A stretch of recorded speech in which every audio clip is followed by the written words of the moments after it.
जी part 2 start हो गया है। जी भाई क्या सवाल कर रहे हैं आप? भाई कह रहे हैं अगर एक जगह गलती हो तो उसके नंबर आगे कटेंगे? पहले ही बता दिया आपको। अब इधर देखो समझाता हूं लाइव, 1 मिनट इजाजत रुकिएगा फिर मिटाइएगा। मिसाल के तौर पे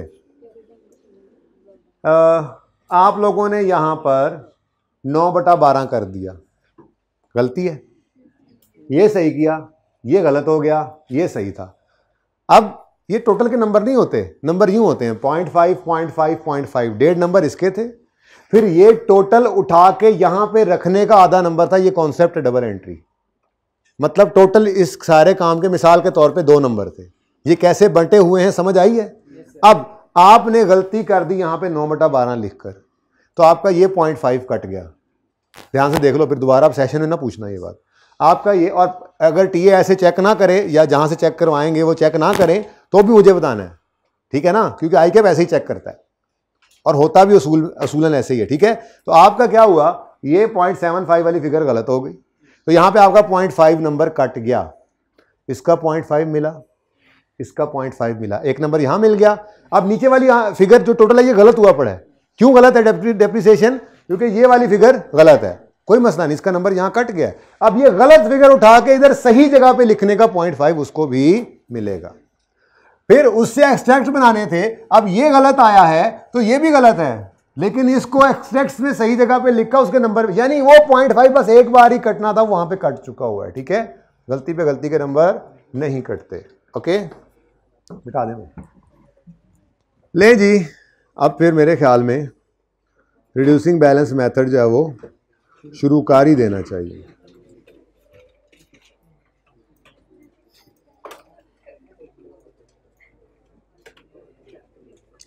जी पेज नंबर 153 पे आए, क्वेश्चन नंबर 25 है।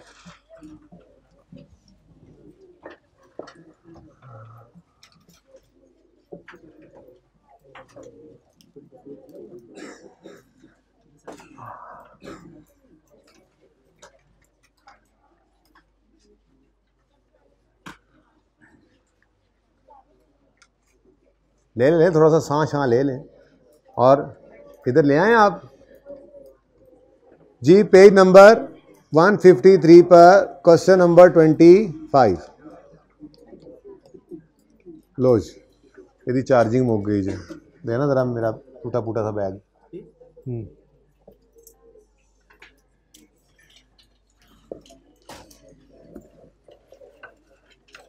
वापस जी बच्चों, सवाल को पढ़ें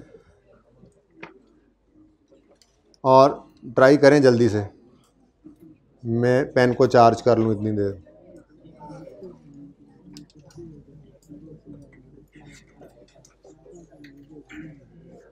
आमिर भाई कहाँ तक फ्रेम लगा हुआ है? इधर तक बस, ठीक है।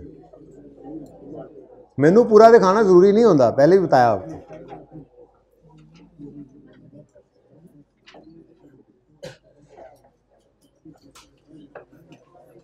करें ये सवाल, सॉरी ये 25वां सवाल करें क्या?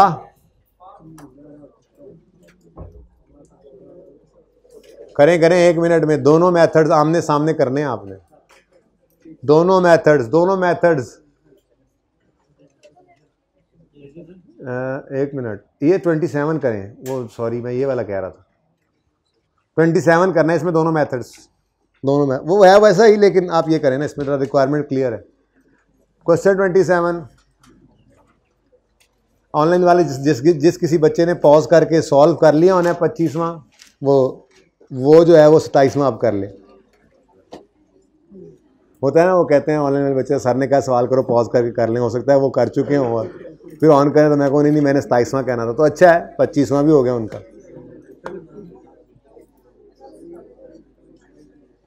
लें जी, आपका 1 मिनट स्टार्ट हो चुका है, 15 सेकंड मेरी तरफ से एक्स्ट्रा। 1 मिनट में ये सवाल करना है, चलो 2 मिनट। सी मेथड 1 मिनट, सिंपल, सिर्फ डेप्शन एक्सपेंस करना है, निकालना है। लेकिन मेरा मशवरा जैसे आपको फॉर्मेट में डलवाया था ना, वो फॉर्मेट आपने दोनों मेथड्स के लिए ट्राई करें। इंट्रो वाला काम है, फिर मैं तो करवाता ही हूँ, ठीक है? लेकिन इम्पॉर्टेंट ये है कि आमने सामने करना है आपने इनको, कोशिश करके, नहीं तो फिर मैं तो आमने सामने कर ही दूंगा, उसकी पिक्चर ले लीजिएगा। जल्दी करें, खेती करें, खेती। आप लोगों का ज़ौक देखते हो मुझे लग रहा है कि आज डिस्पोजल रिड्यूसिंग बैलेंस वाला भी करवाना पड़ जाएगा मुझे। आप लोग बहुत अच्छा पढ़ रहे हैं माशाल्लाह, आपको कोई मसला नहीं हो अभी तक जो पढ़ा है आप, अच्छा पढ़ के भी आए हैं, ये भी नज़र आ रहा है। पेपर भी अभी भी हुए हैं ना, ताज़ा ताज़ा, भूले कुछ नहीं।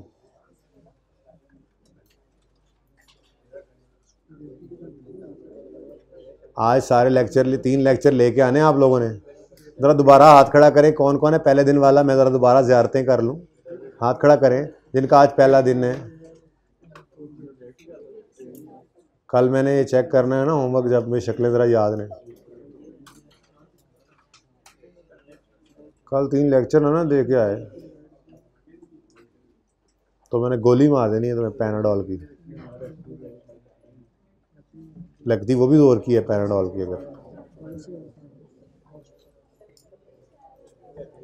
भाई जल्दी करो।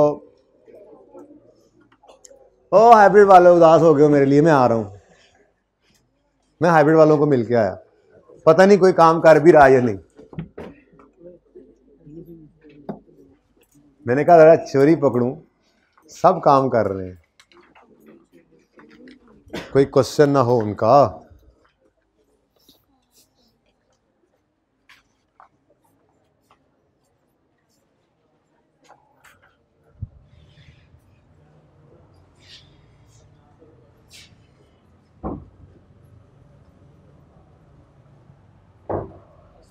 वाल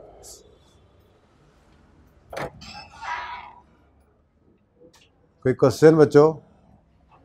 बोर हो रही है ना आज क्लास, है ना, नया काम ही कोई नहीं किया। करते हैं अभी रिड्यूसिंग बैलेंस इंशाल्लाह। कोई क्वेश्चन तो नहीं आप लोगों का, कोई मसला तो नहीं है? काम सारे कर रहे हैं ना, पक्की बात है ना, फ्रॉड तो नहीं लगा रहे?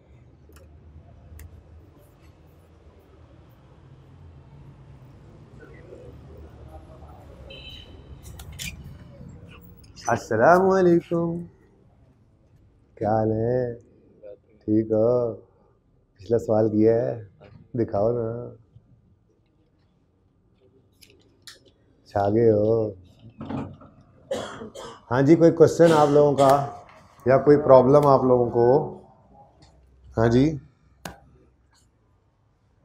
सही जा रहा है? डिस्पोजल का रिड्यूसिंग बैलेंस मेथड वाला डिस्पोजल करा दूं आज फिर? सर पहले ये तो करवाएं, पहले रिड्यूसिंग बैलेंस तो करवाएं, टाइम हुआ तो करेंगे इंशाल्लाह जी। जो है ना 9 महीने जो हुआ पहले साल, तो अब ये 5वें साल 3 महीने में करेंगे। कौन सा? इसकी लाइफ 4 साल है ना बेटा, डेट ऑफ परचेज 1 जनवरी 16 है ना, तो पूरा साल इस्तेमाल हो गया। चंदा वैसे अगर 9 महीने होता तो ऐसे ही करते। सर जब हम बैलेंस शीट कैश ट्रैक बनाते हैं तो उसमें पहले ऊपर नॉन करंट एसेट लिखना जरूरी है? यस।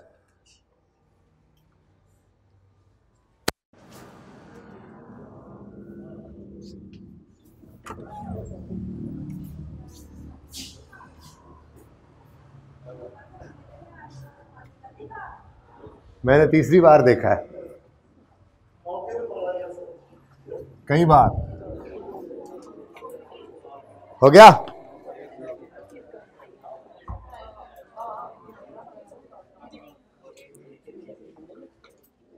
हाँ जी, इधर ही कर लेता हूँ, बाद में ही बंदा रेफर कर लेता है।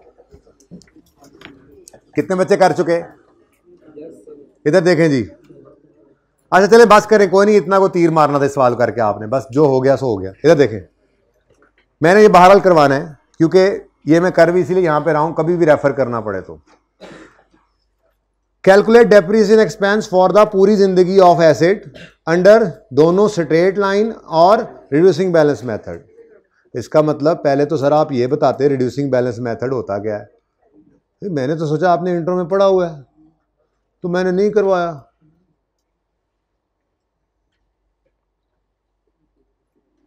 कहाँ था वो शुरू वाली कहानियाँ, कहाँ थी? ये पढ़िए, लें जी। डेप्रिसिएशन की हमने डिस्कशन की थी ये पहले लेक्चर में, ऐसा ही है।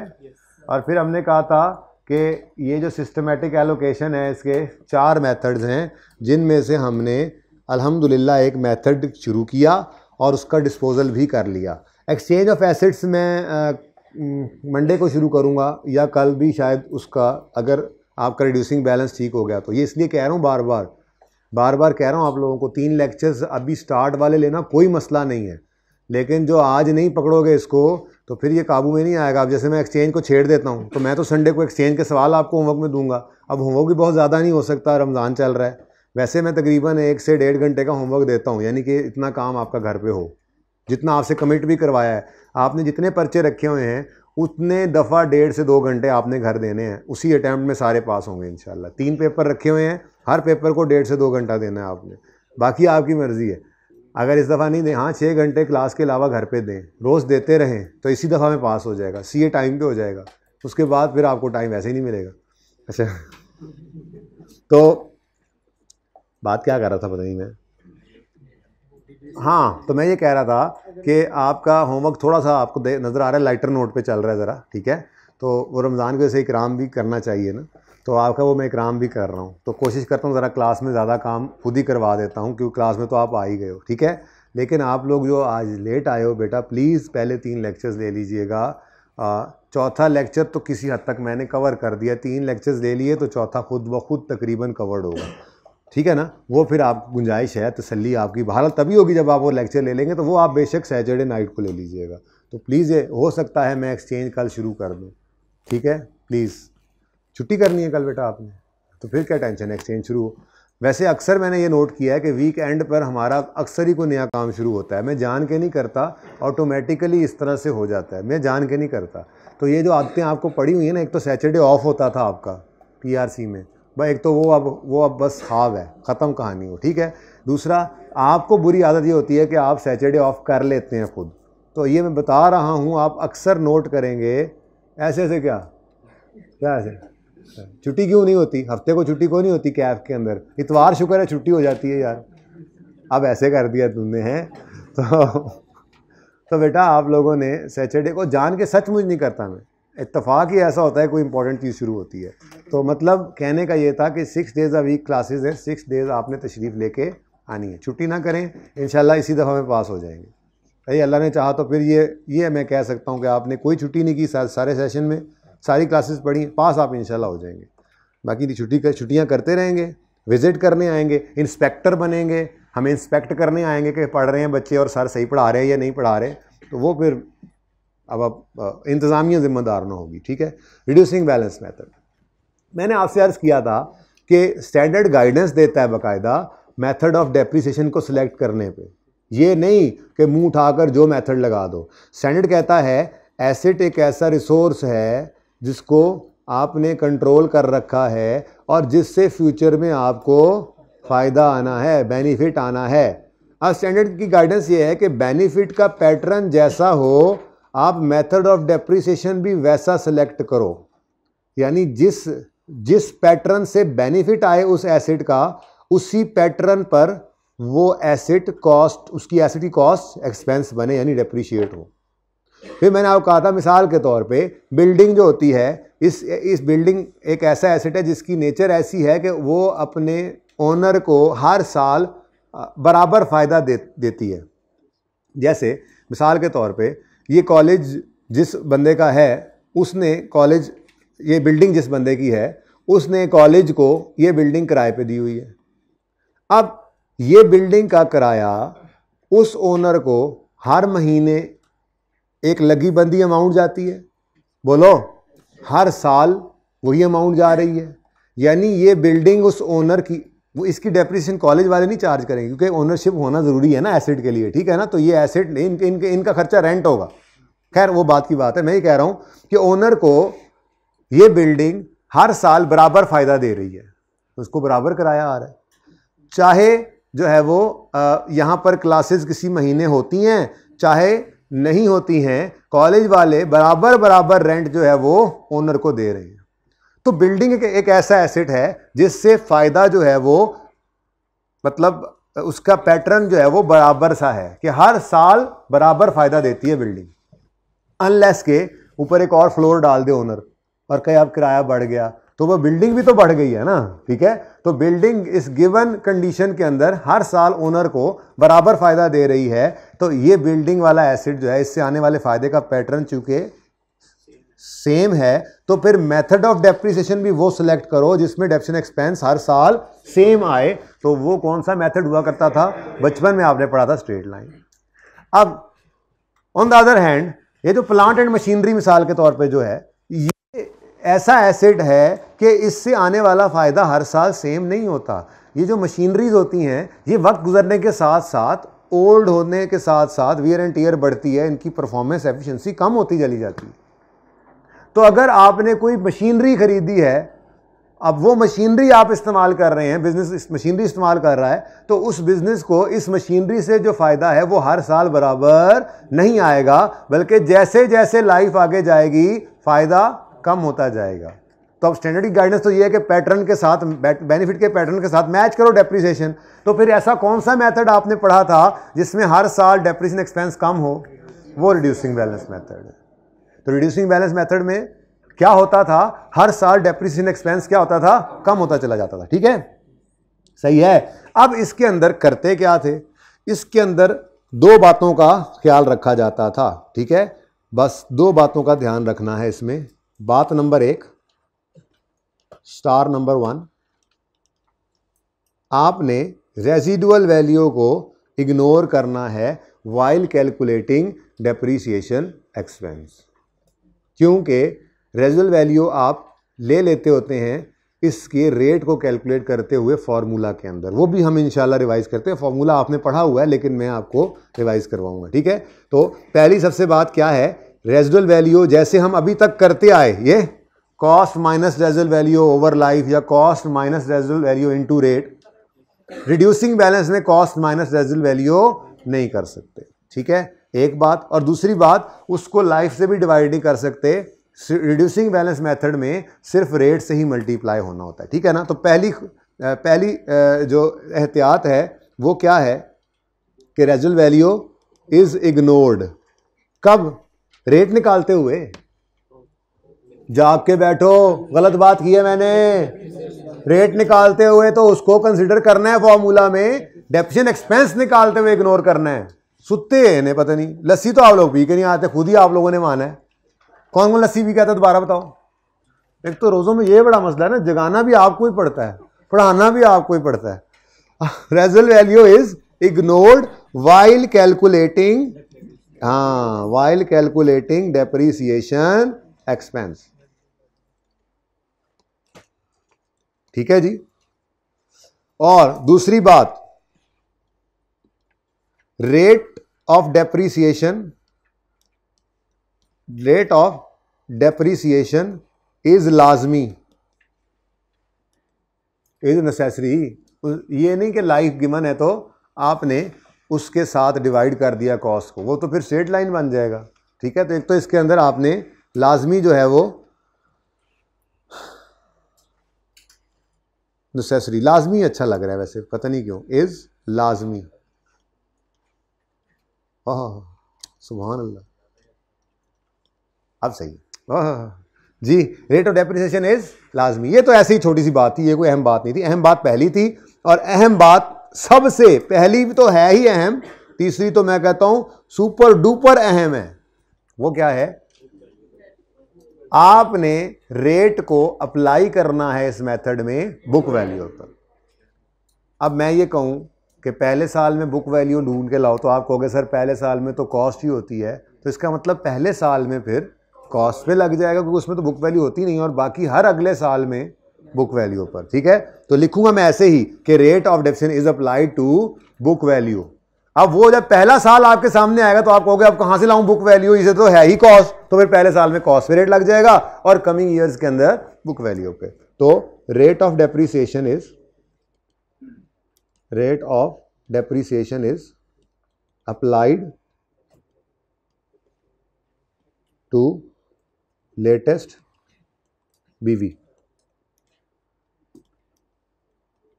हंसो मत,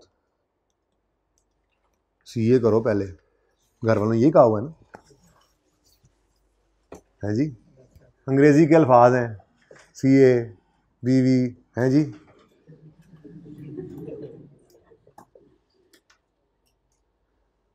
तो घर वालों ने कहा हुआ है बेटा पहले CA तो कर लो हैं, हर छुट्टी पे ईद पे क्यों जा रहे हैं मामा के साथ कान के लगेंगे हैं। तो मैंने भी आगे से कहना पुत्र पहले पढ़ ते दुध दे दंद हाले तेरे डिगे ने हैं, जुमा जुमा 8 दिन तेनू हाले पढ़दे नहीं होए। चले तो जल्दी जल्दी इसीलिए कहता हूँ छुट्टी ना करना, इसीलिए कहता हूँ कोई पेपर में अटेम्प्ट ना लगाना, जल्दी जल्दी CA करो जल्दी जल्दी शादी हो जाएगी हैं। अच्छा जी ओके नाउ भाई यही बस काम था, रिड्यूसिंग बैलेंस मेथड मैंने आपको करवा दिया, ठीक है। याद रहेगा रेसिडुअल वैल्यू को इग्नोर करना है व्हाइल कैलकुलेटिंग।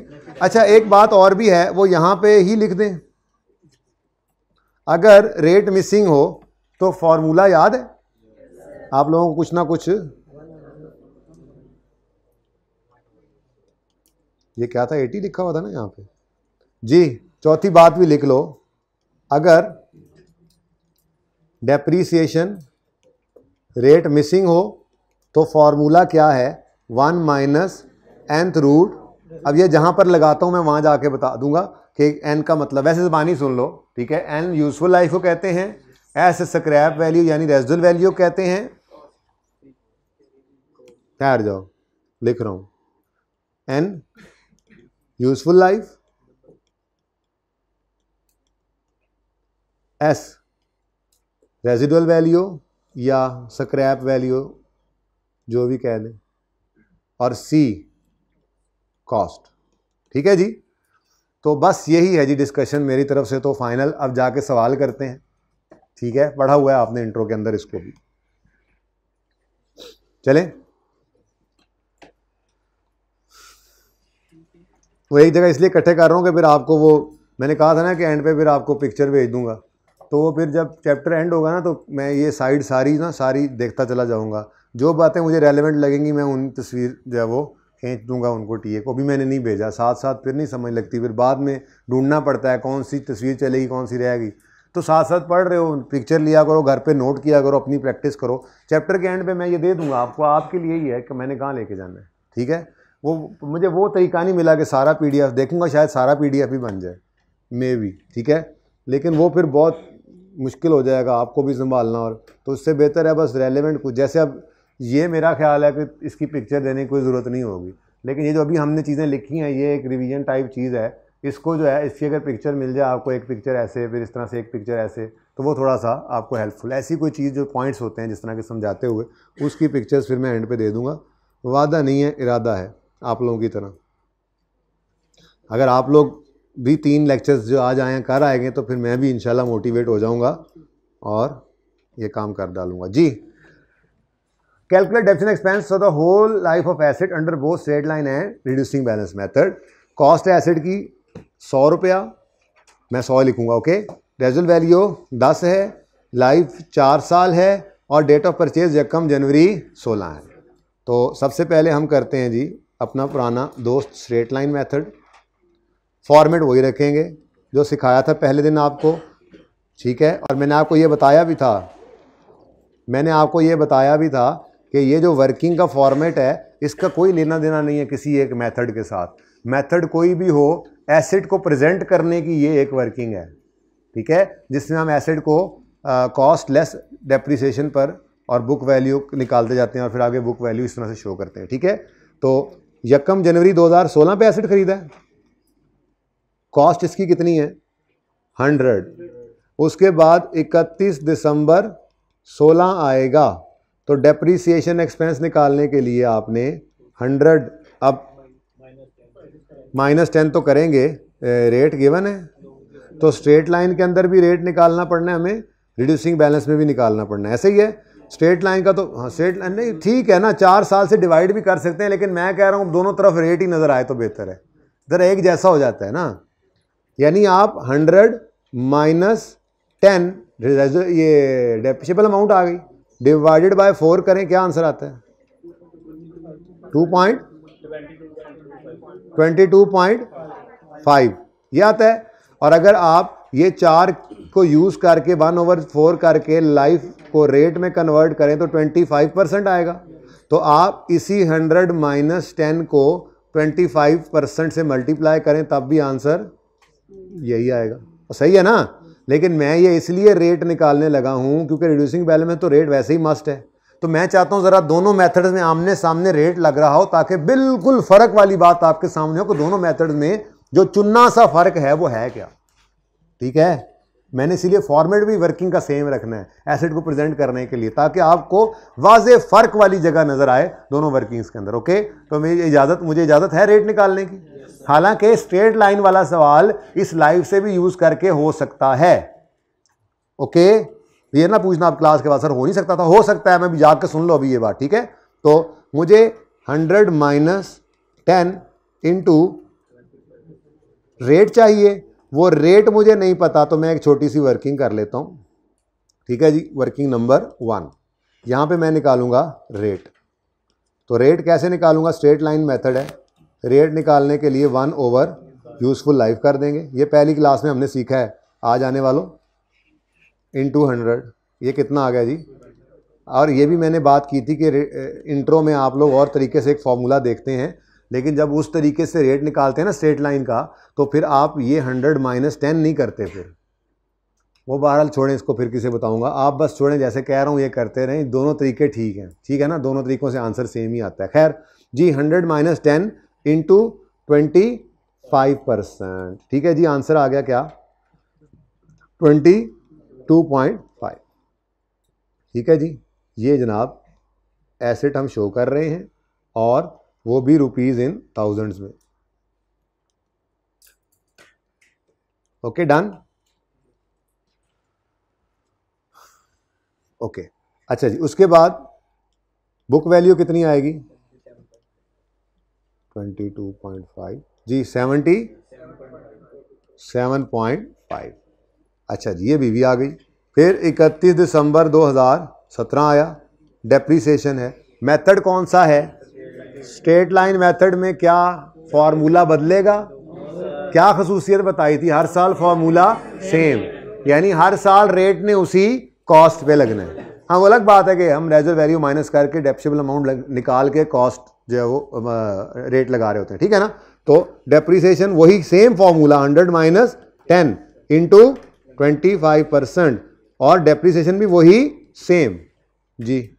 Book value 55। उसके बाद जी 31 दिसंबर 2018 की डेप्रीसिएशन आपने निकाली, सेम फॉर्मूला, दोबारा पर्चे में लिखने की भी जरूरत नहीं है। आज तो सिखाने का दौर चल रहा है ना, दोनों आमने सामने रखने हैं। मैंने तो हर साल पे रेट लगा के दिखा रहा हूं क्योंकि हमारे रनिंग सवाल, हमारे बड़े सवालों में ये सवाल थोड़े ही आने।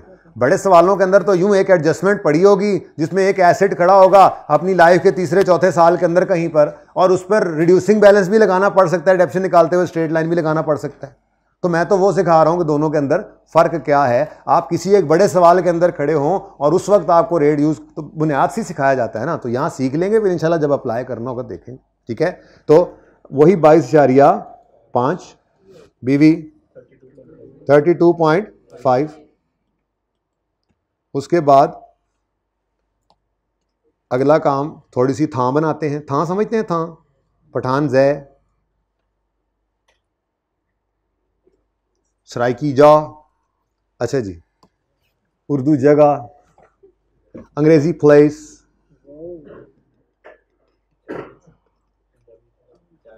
वाओ किसने बोला, कुछ नहीं कहता, बताओ तो, कसम से कुछ नहीं कहता, किसने बोला। आप वाओ की अंग्रेजी तो बताओ, कहते हैं वाओ ही है, उर्दू सॉरी, वाओ को उर्दू में बताओ।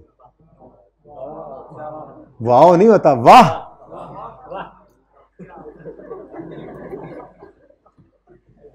पंजाबी में बताओ, वाह। इत्थे रख नहीं इत्थे रख, कुछ भी मतलब ट्रांसलेशन कर दोगे तुम लोग। पश्चिम में क्या कहते हैं, वाह, पठान बैठे होंगे, इंसान बनो, वाह, सेम, वाह वाह। ओके, डेप्रीसिएशन, जाग गए, वापस आ गए हैं, चलो जी जल्दी करो। मैं कह जरा आंखें बंद हो रही थी कुछ बच्चों की, ऐसे करके बैठे थे खूब। कभी ड्राइव कर रहे हो ना गाड़ी और नींद आई हो तो बंदा ऐसे ही कर रहा होता है ना, उसके तरीका ये होता है गाड़ी साइड पे रोक दे। तो मैंने जरा गाड़ी साइड पे लगाई थी, ठीक है ना। अच्छा जी जी, कुछ थे, सारे नहीं थे जी। 10 तो 10 ही बचता है माशाल्लाह, यही हमने सोचा था, जो सोचा था बुक वैल्यू तो वही है। अब वो अलग बात है, इस दिन अगर बेचें तो हमारी मर्जी, ना बेचें तो हमारी मर्जी, यूज करी जाए, खैर डेप्रिशिएट ही हुआ है ना, ऐसे कर चीख मार के मर गया। और अगर हम बेचने जाएं, इसको बेचने जाएं तो 10 रुपए हमारे हिसाब से इसके मिलने थे, अगर 15 मिल गए तो हम कहेंगे सुभान अल्लाह, 5 का गेन। और अगर 8 मिले तो ओहो, ओहो वो क्या कहते हैं अंग्रेजी में, अलास।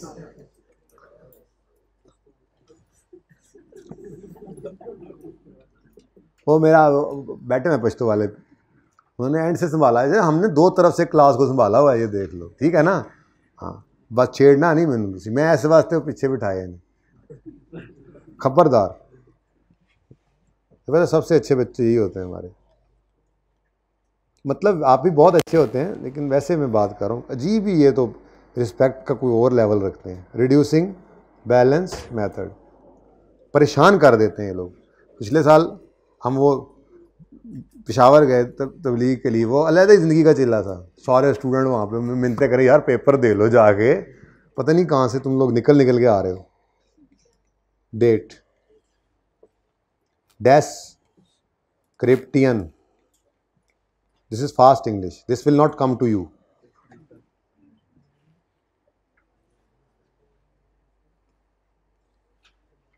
Rupees in thousands.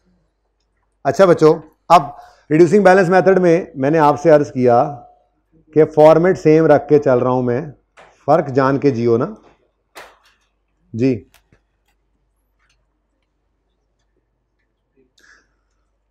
31 दिसंबर 2016 आएगा तो डेप्रिसिएशन के लिए आपने 100 माइनस 10 करके रेट निकालना है। पहली बात ही यही बताई थी, फौरन क्यों नहीं बोले, फौरन क्यों नहीं बोले? यही बात तो याद रखने के लिए मैंने वो इंट्रो वाला फॉर्मूला यूज नहीं किया, लाइफ को रेट में कन्वर्ट करने वाला। मैं आपको ये बात याद करवा के चलना चाहता हूं कि स्ट्रेट लाइन मेथड में रेजर्व वैल्यू को माइनस करना है और रिड्यूसिंग बैलेंस में माइनस नहीं करना, तो फौरन बोलना, ठीक है। तो ये काम तो नहीं होना। अब रेट चाहिए हमें, तो रेट के लिए इस सवाल की वर्किंग 1 करते हैं, वो तो वर्किंग, अच्छा ये की सवाल है, चलो वर्किंग 2 बोल दो फिर जी। अब वो रेट निकालना है तो आ जाओ जी। अब वर्किंग नंबर 2, अब इसमें रेट निकलेगा उसी फॉर्मूला से जो अभी अभी लिखवा के आया हूं आपको, 1 minus nth root s over c। लें जी, इसको 100 से मल्टीप्लाई करेंगे तो रेट बनेगा, वहां पे मैं लिखना भूल गया शायद। खैर एंड पे जब निकलेगा ना तो वो डेसिमल में निकला होगा, आपको खुद समझ आ जाएगी, ठीक है जी। यहां पर हमने क्या करना है, n लेना है, यूजफुल लाइफ को सवाल ने कही थी 4 साल है, ठीक है। उसके बाद स्क्रैप वैल्यू, रेजर्व वैल्यू कितनी है 10, यहां पे c लिखना है जी। अब लिखेंगे 100 divided by 100 into 100, answer is 43.75, 6 हो गया। अच्छा बेटा एक बात याद रखना, कोई रेट्स हैं या कोई पर यूनिट चीज़ निकलती है उसको हमेशा डेसिमल के बाद 2 डिजिट्स में शो करना, और जब उसको अप्लाई कर लेना तो जो आंसर निकले उसको बेशक राउंड कर देना। जैसे अब ये रेट जब लगेगा तो फिगर हो सकता है पॉइंट्स में आए, मैं उसको राउंड दिलेरी से करूंगा, लेकिन इस रेट को राउंड नहीं कर लेना आपने, ये मेरा मशवरा है। क्योंकि कोई पर यूनिट कोई फिगर निकलती है, जैसे मिसाल के तौर पे आप कहते हो कि जी हमें 1 घंटा बिजली चलाएं तो हमें जो है वो 55.35 रुपए पड़ते हैं, हमारी कॉस्ट है। अब मिसाल के तौर पे वो कह दे 1 लाख यूनिट्स की कॉस्ट कितनी है, तो बताओ अब जब ये आप राउंड कर दोगे तो कितना फ़र्क पड़ जाएगा। तो जो पर यूनिट फिगर हो या परसेंटेजेस हो उनको आपने कभी भी जब वो राउंड नहीं करना, डेसिमल के बाद 2 डिजिट्स तक, 2 के बाद कर दो, 2 पे राउंड कर दो। लेकिन जब इसको अप्लाई करना है और आंसर निकलना है तो उस आंसर को खुले दिल से राउंडिंग करो, कोई मसला नहीं है, ठीक है। अभी बताता हूं कैसे, ठीक है। तो रेट कितना आया जी 43.76% आ गया जी, आंसर आ गया 43 लेकिन मैं अभी इसको राउंड इसलिए नहीं कर रहा कि मैं एंड पे आपको 10,000 के करीब करीब फिगर दिखाना चाह रहा हूं, वरना कोई ज़रूरत नहीं थी इसको लिखने की ऐसे। आपको यहाँ पे भी ऐसे लिखना चाहिए था 23 एंड पे क्या होता, एंड पे वो राउंडिंग का फिगर फर्क निकाल लेते, ना भी निकालते तो तब भी सही था, नंबर नहीं कटते राउंडिंग से, ठीक है। लेकिन अभी शुरू है जी, बोलो 56.24, इसका आंसर देना, अपने कैलकुलेटर का नहीं देते रहना। बुक वैल्यू आ गई, उसके बाद 31 दिसंबर 17 आया, डेप्रीसिएशन 100 इंटू ये दूसरी एहतियात थी, बुक वैल्यू पर रेट लगेगा 56 तो फिर पहले साल भी बुक वैल्यू पे लगाना था, फिर तो गलत हो गया। पहले साल बुक वैल्यू क्या थी, कॉस्ट ही बुक वही थी, बुक्स के अंदर वैल्यू, कोई वैल्यू लूज ही नहीं हुई थी, पहला साल कहां से लाएं बुक वैल्यू, ठीक है। तो 43.76%, हाँ 2 डेसिमल बताते रहो, अब चल रहा है 2 में तो जी 61, ओके। बीवी 31.63, बेटा मैंने कहा कैलकुलेटर का आंसर नहीं देना, ये सामने जो लिखा है उसका आंसर देना है प्लीज जी। डेप्रीसिएशन 56.24 इंटू जागो जागो जागो, बुक वैल्यू रीसेंट वाली यूज करनी है, बुक वैल्यू यानी यूं कहें ओपनिंग बुक वैल्यू, 18 वाले साल की ओपनिंग बुक वैल्यू को कौन सी होगी, 17 वाले साल की क्लोजिंग बुक वैल्यू। मैं लिख भी देता हूं चलो आपके लिए, ये 31 दिसंबर 16 था, ये 31 दिसंबर 17 था, तो 31 दिसंबर 17 का दूसरा मतलब अकाउंटिंग में पता है क्या होता है, यकम जनवरी 18, इंटरचेंजेबली यूज होती है ना ये डेट्स। तो 18 वाले साल की जब डेप्रीसिएशन, जैसे इधर देखो 16 के साल के एंड पे जब डेप्रीसिएशन निकालने लगे थे तो क्या ढूंढा था, कॉस्ट, क्योंकि ये पहला साल है ना, तो वो कॉस्ट किस दिन पे पड़ी हुई थी, यकम जनवरी 16 पे, तो उस कॉस्ट पे रेट लगाया। अब ये 31 दिसंबर 16 की बुक वैल्यू आ गई, अब 31 दिसंबर 16 की बुक वैल्यू ही आगे डेप्रीशिएट होनी है। वो अलग बात है कि आप ईयर एंड पे खड़े होकर आगे जाके डेप्रीशिएट करते हैं, लेकिन है तो यही वैल्यू ना जिसने आप नीचे आना है, और सही है, नहीं समझ आइए नहीं। तो 56 नहीं लिए जाना पागलों की तरह, रीसेंट ओपनिंग बुक वैल्यू, ठीक है। तो 31.63 इंटू 43.76%, 84 जी 17.78, ये बुक वैल्यू आ गई, 9 कर लेते हैं जी, 17.79। उसके बाद जी लिख लें, आप वैसे ही लिख रहा हूँ, वैसे जरूरत तो नहीं थी, लेकिन चलो 31 दिसंबर 19 डेप्रीसिएशन, अब 31 लेंगे नहीं 43.76 7 मैं अब अगर मुझे प्लीज़ इजाज़त दें, अलाउ करें तो मैं 9 लिख दूं, ऐसे मेरा दिल कर रहा है, ज़रा फिगर मैच हो जाएगी। आप लोगों ने फिर पीछे भी तो राउंडिंग की है, फिर टोटल फिगर लिखें, आप लोगों की इजाज़त ना होने के बावजूद मैं तो लिखूंगा। देखिए मैं आपके मशवरे से ही चलता हूँ, आप देख रहे हैं, तो 9 कर दिया मैंने, आप लोगों की पुरजोर ना के ऊपर मैंने इसको कर दिया। ज़रा 10 नज़र आ जाएगा, दिल खुश हो जाएगा उस्ताद का, शागिर्दों का, जो मेरे जैसे है ना लाइक से, आपको तो पता है लाइक बच्चे हैं, 10 बचा है, तो यही फार्मूला के अंदर इनबिल्ट कर दिया था ना, हालांकि हमने इस रेजल वैल्यू को माइनस किया नहीं है, लेकिन इसको इनबिल्ट चूंकि कर दिया था। मैं फार्मूला की डेरिवेशन मेरे सिलेबस में नहीं है जी, बहुत डेरिवेशन नहीं कर रहा मैं, बस जी का यूज़ करना है। आप क्यों पढ़ के आए, शायद वहाँ पे ड्राइव किए हों आप लोगों ने। 31 दिसंबर 19 जी बच्चों, प्यारे बच्चों, पागल खानों, बावर्ची खानों, और मैं बस अब चुप कर जाता हूँ, मेरे ख्याल में वुजू भी करना पड़ जाता है जी। तो फिर जब ऐसा होगा तो देखेंगे भाई, यहाँ पर नहीं, वो उस सवाल में देखेंगे, ऐसे सवाल आएंगे, अभी दूर है वो मंजिल, अभी दूर है मेरे चांद, अभी चलना तो सीखो, पहला दिन है ना तुम्हारा। तीसरी बार इसको पूछ बैठा हूँ मेरे ख्याल से मैं। बेटा मैंने कल वैसे एक बात कही थी कि कॉस्ट क्रेडिट करनी होती है एसेट अकाउंट में से। कोई दिन ऐसे भी आएंगे कि वो होगी ही नहीं, वहाँ जाके हम फंसेंगे, लेकिन फंसेंगे नहीं, एक तरीका होगा, सीख लेंगे, फिर ज़िंदगी में जब कभी ऐसा होगा हमें आता होगा, पर अभी नहीं। ज़रा मैं ये सिखा लूँ, ठीक है। अभी कॉस्ट को आप रहने दें मौजूद। अच्छा जी, अब ये दोनों मेथड्स आमने सामने हैं। अब आप इनको गौर से देखें, ये आपको देखेंगे, आप इनको देखेंगे। देखें जी, ज़रा देखें, आप भी इनको देखें, ये भी आपको देखें, और ये देखें। फॉर्मेट तो सेम है, फ़र्क कहाँ नज़र आ रहा है आपको? ये जो मैंने येलोज किए हैं, येलोज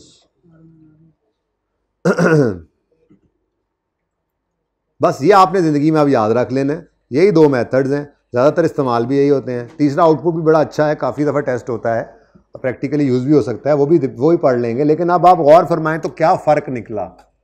स्ट्रेट लाइन मेथड हो तो रेट ने हर साल कॉस्ट पे लगना होता है, और यही तो हम पिछले 3 दिन से कर रहे हैं, 4 दिन से कॉस्ट पर ही रेट लगा रहे हैं। लेकिन अगर रिड्यूसिंग बैलेंस मेथड होगा तो रेट ने लेटेस्ट यानी ओपनिंग बुक वैल्यू पे लगना है, कॉस्ट पे नहीं लग सकता। ये आपके सामने है बस फ़र्क। यही दोनों मेथड्स हैं, ये दोनों का डिफरेंस है। तो इनकी पिक्चर ले लीजिए। मैंने ऐसे कहा था कि आमने सामने सॉल्व करें, पता नहीं किसी ने ऐसे किया हो।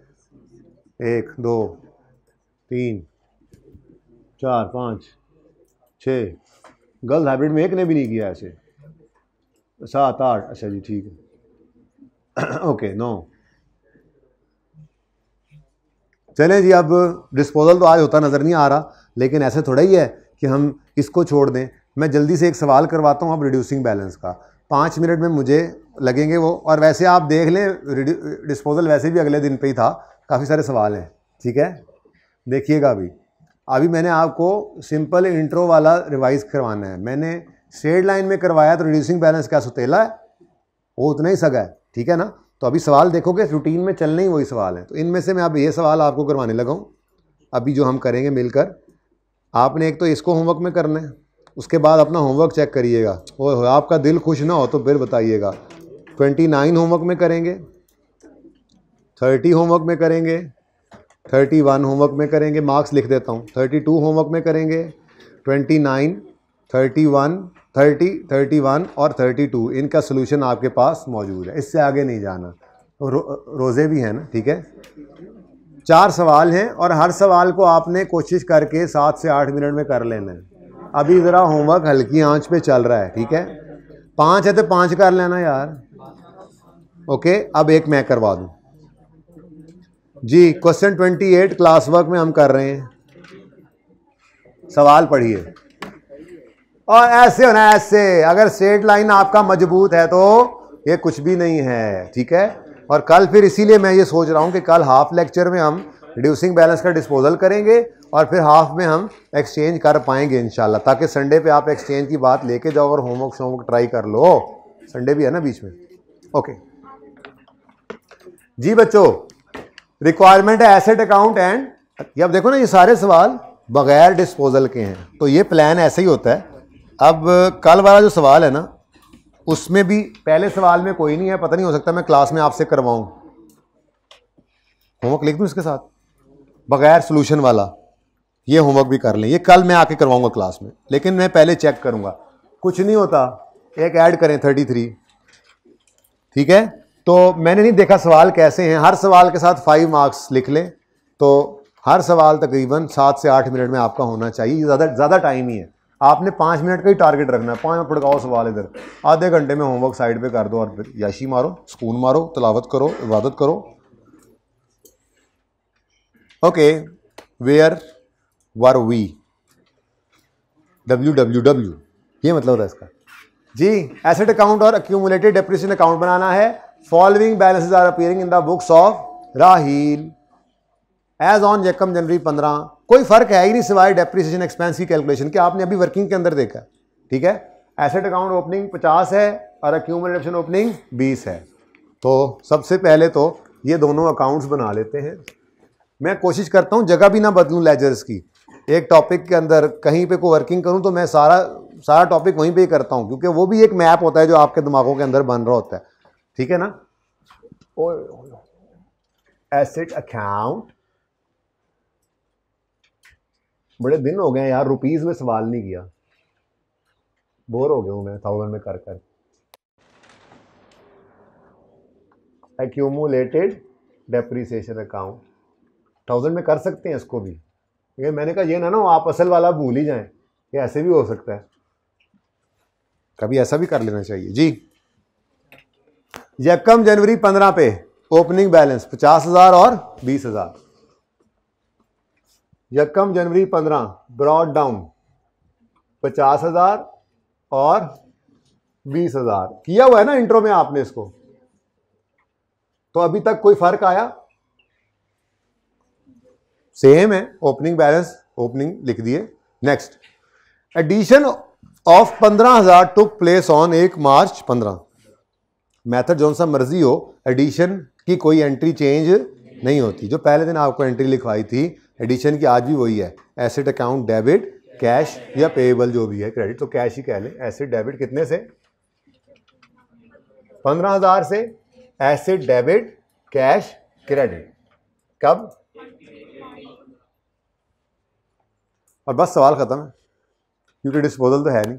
अच्छा, वैसे आपका दिल कितना कर रहा होगा कि हम डिस्पोजल वाले भी खुद कर आएंगे?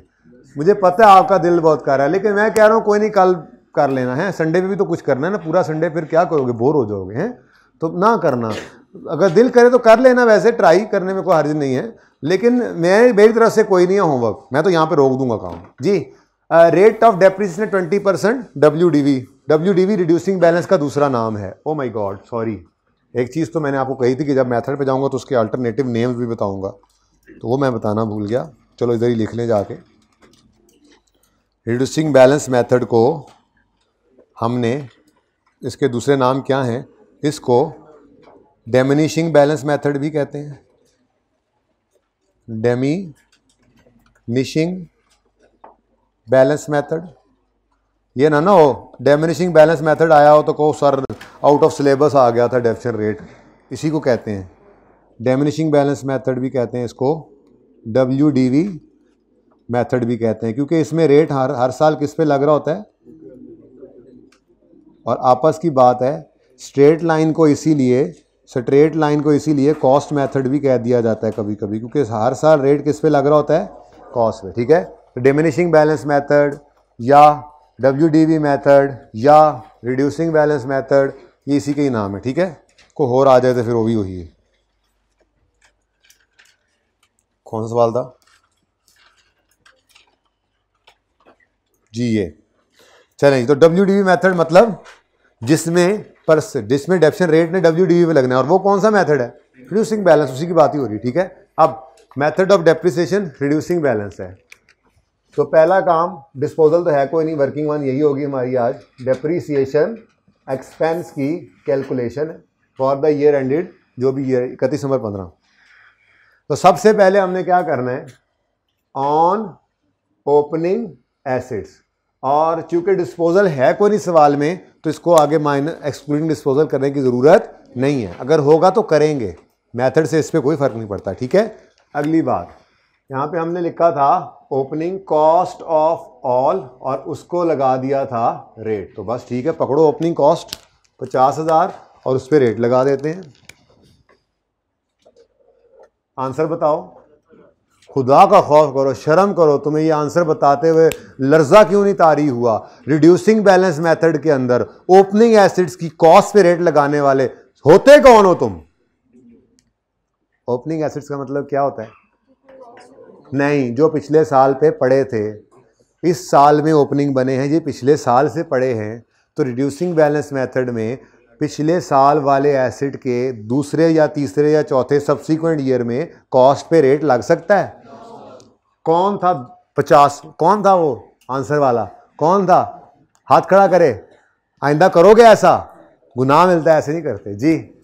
जी समझ आई भाई? रिड्यूसिंग बैलेंस मेथड है तो वो देखो ना, एडिशन पे तो कॉस्ट पे रेट लगना है, ठीक है, लेकिन ओपनिंग एसेट्स का मतलब क्या है?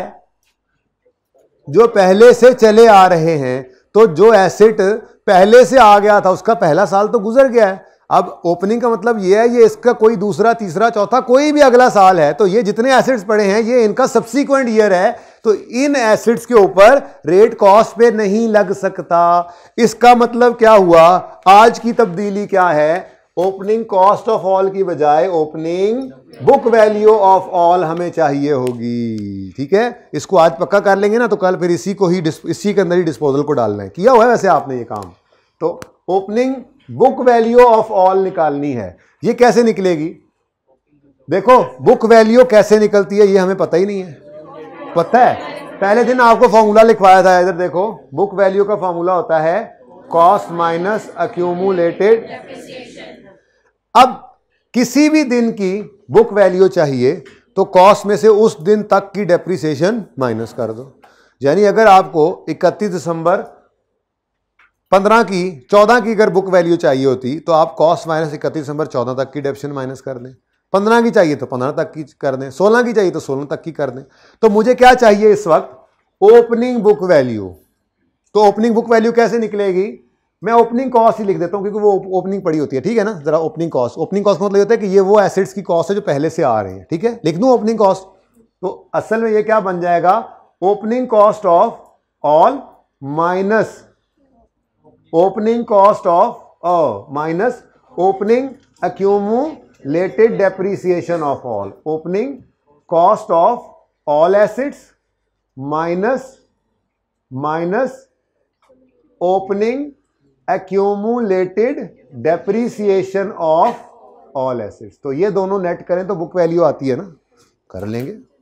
तो जो बुक वैल्यू निकालनी है उसके लिए सवाल में नहीं जाना, आपके पास डाटा अवेलेबल है। ओपनिंग कॉस्ट आपको कहां से मिलेगी, ओह कॉस्ट कहां से मिलेगी, पहले तो ये बताओ। एसेट अकाउंट कहां पे कॉस्ट, किसने कहा कॉस्ट पे पड़ा है, तो मुझे लिखवाना था ना। अगर अक्यूमुलेटेड डेप्रिसिएशन अकाउंट अलग से बन रहा हो तो एसेट अकाउंट किस पे पड़ा होता है, कॉस्ट पे। तो ये एट कॉस्ट है, इसमें कॉस्ट पड़ी है। अब मुझे ये कॉस्ट नहीं चाहिए, इस दिन की कॉस्ट नहीं चाहिए, इस दिन की बुक वैल्यू चाहिए, ताकि इस पे मैं रेट लगाऊं, ताकि इस साल की डेप्रिसिएशन निकले। ठीक है, तो इस दिन बुक वैल्यू चाहिए, तो इस दिन की कॉस्ट में से इस दिन की एक्यूमुलेटेड डेप्रिसिएशन माइनस कर देंगे। ठीक है, तो ओपनिंग बुक वैल्यू निकालनी है तो ये वाला रैड पकड़ो और ये वाला रैड पकड़ो और इन दोनों को आपस में नेट कर दो, बुक वैल्यू आ जाएगी। ठीक है, तो opening book value of all assets हम यहां निकाल लेते हैं जी। कैसे निकलेगी जी, 50,000 माइनस 20,000, ये जो 30,000 आया ये क्या है, opening book value of all assets. ठीक है, इनटू रेट कितना है, 10 है, 20% जी, 6,000। ओहो यहाँ पे था आंसर, कहाँ पे पहुँच गए, 6,000। तफसीलें लिखते लिखते तो रेड कलर से मैंने चेंज को डिनोट किया है।